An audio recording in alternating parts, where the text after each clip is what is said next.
Today we continue on in Proverbs chapter 6, still talking about traps, and this time the trap is money.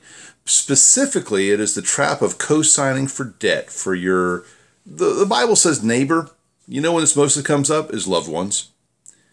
A son, a daughter, a brother, a sister, an aunt, an uncle, a mom, a dad will come to you and say, hey, I need something if you'll just sign for me. And we become snared or trapped by our signature. Now, Solomon says the words of our mouth. Back then, your word was a bond.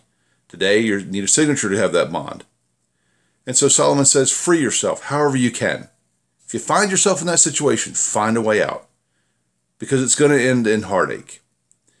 And so I've done this twice. I've done it for my sister and ended up helping her with a stereo. That didn't work out so well.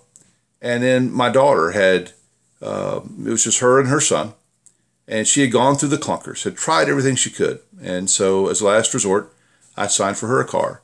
I ended up with that car back 3 years later, but you know what? It ended up working out well for us.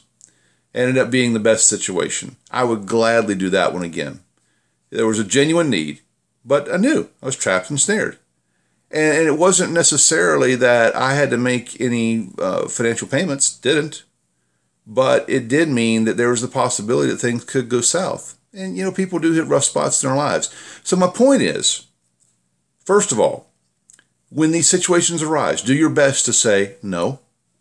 And do your best to say, you know, I'd really like to help, but I just can't. I'm not in a position where I can help.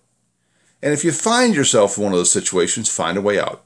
See if there's a way to refinance or to have that person take that debt on by themselves. That's really what Solomon's saying to us today. When you find yourself in one of those situations, find a way out. When you find yourself being approached by one of those situations, find a way to say no.